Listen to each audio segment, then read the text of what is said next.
যারা ঢাকা শহরে থাকেন, মানে গার্মেন্টসে চাকরি করেন বা সোয়েটারে চাকরি করেন, তাদের শরীরের টেম্পার একদম শেষ।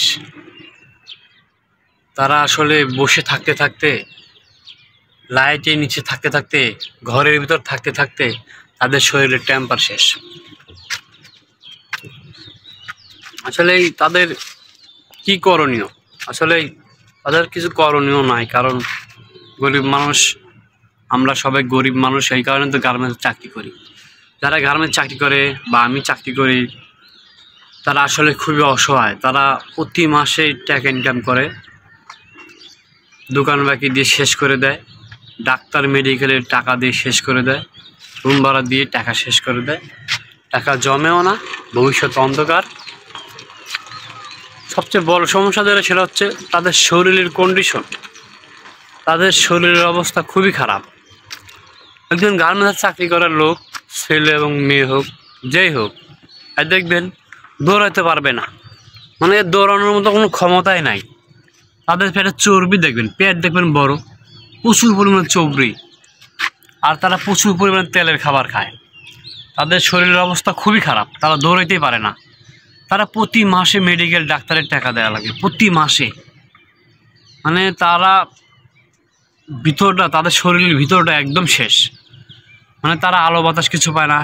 প্রতিদিন মানুষের সকালবেলা ফজর নামাজের পরে ভোরবেলার আলো বাতাসের খুবই প্রয়োজন, তারা সেটা পায় না। বিকালের মনোরম পরিবেশ, বিকালের আবহাওয়া, প্রাকৃতিক আবহাওয়া, সূর্যের তাপ, এগুলো মানুষের শরীরে খুবই প্রয়োজন, সেগুলো কিছু পায় না। ঢাকা শহরে যারা গার্মেন্টস চাকরি করে, তাদের শরীরের অবস্থা খুবই খারাপ, এবং এই বিষয়ে তারা নিজেও জানেও না, বা অনেকে জানে কিন্তু মনে করে কি করব, কিছুই তো করার নাই, এরকমই আর কি অবস্থা। তা আমি মনে করবো যারা ঢাকা শহরে গার্মেন্টস চাকরি করে, তাদেরকে সরকারিভাবে, যারা গার্মেন্টসের নিয়ন্ত্রণে করে, তাদের উচিত তাদের শারীরিক ব্যায়ামের জন্য, শারীরিক উন্নতির জন্য কিছু বিনোদন বা কিছু ছুটির ব্যবস্থা করা, যাতে তারা এক্সট্রাভাবে শারীরের ভালোর জন্য রোদ বৃষ্টি বা আবহাওয়া উপভোগ করতে পারে, গ্রামীণ পরিবেশ উপভোগ করতে পারে, আনন্দ বিনোদন উপভোগ করতে পারে। এরকম কিছু ছুটি, কিছু নিয়ম করে দেওয়া, কিছু বিনোদনের ব্যবস্থা করে দেওয়া। অনেক অফিস আছে, দেখবেন পিকনিকের ব্যবস্থা আছে, কিন্তু সব অফিসে আবার নাই, সব অফিসে আবার যায় না। আমি মনে করি সব অফিসেই পিকনিক, বিনোদন এবং বিকালবেলা মনোরম পরিবেশ, আবহাওয়া, ভোরবেলা নামাজের পরে যেন তারা এই আবহাওয়াটা পায়, এরকম ব্যবস্থা করা উচিত আমি মনে করি।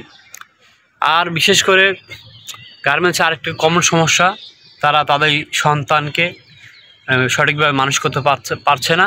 তারা শুধু টাকার পিছনে দৌড়াচ্ছে, শুধু টাকা, শুধু টাকা আর টাকা। তাদের সন্তানের কোনো খোঁজখবর নাই, সন্তান মানুষ হওয়ার কোনো খবর নাই। সন্তানকে নানির কাছে রেখে আসছে বা দাদির কাছে রেখে আসছে, বা মাদ্রাসায় ভর্তি করে দিয়ে চলে আসছে, কোনো খোঁজখবর নাই। অনেক আছে তারা মোটামুটি খবর রাখে, কিন্তু বেশিরভাগই খবর নাই। আর পরকীয়ার তো মানে শেষ, পরকীয়ার তো খুবই অবস্থা খারাপ। শুধুমাত্র স্ত্রী চাকরি করার কারণে পরকীয়ারা বাড়ছে, আর স্বামী বোর কাছ থেকে বেতন পায় মাসে মাসে, আর বোর কোনো খোঁজখবরই রাখে না। এর জন্য পরকীয়া বাড়ছে। আর বিশেষ করে পরকীয়ার বাড়ার কারণ হচ্ছে স্বামী, কারণ স্বামী খারাপ, এর জন্যই বউটা খারাপ হয়েছে পরকীয়া করে। যাই হোক, গার্মেন্টসের যারা চাকরি করে তাদের অবস্থা খুবই খারাপ। আমি মনে করি তাদের একটু শারীরিক দিক দিয়ে তাকানো উচিত। কিভাবে, বিশেষ করে তারা ঘরের ভিতরে বন্দি থাকে, এই জিনিসটা থেকে মুক্তি হওয়া খুবই প্রয়োজন।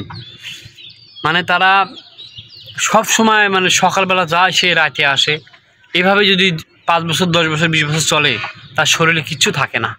সব টাকা ডাক্তার নিয়ে যাবে, সব টাকা রুম ভাড়া, দোকান বাকি নিয়ে যাবে, শরীরও শেষ, ভবিষ্যৎ পুরো অন্ধকার। আমি মনে করবো চাকরি করবেন, সমস্যা নাই, কিন্তু শরীরের দিক দিয়ে একটু খেয়াল রাখেন, একটু আলো বাতাস লাগান শরীরে, শুধু টাকার পিছনে ঘুরা ভিতরটা নষ্ট করেন না। আর গার্মেন্টসে চাকরি করলে ভিতরে যে পরিমাণ ময়লা যায়, তাদের প্রচুর পরিমাণে কলা খাওয়া উচিত। তারা তো কলা খায় না, মাস্ক তো পরেই না। এই বিষয়ে আপনারা যারা গার্মেন্টস চাকরি করেন, বা আমরা যারা গার্মেন্টস চাকরি করি, নিয়মিত মাস্ক পরবেন, কলা খাবেন, এবং শরীরের ভিতরে যেন ময়লা যায়, এই বিষয়টা খুবই খেয়াল রাখবেন, খুবই খেয়াল রাখবেন। আপনারা সবাই ভালো থাকবেন। আল্লাহ হাফেজ।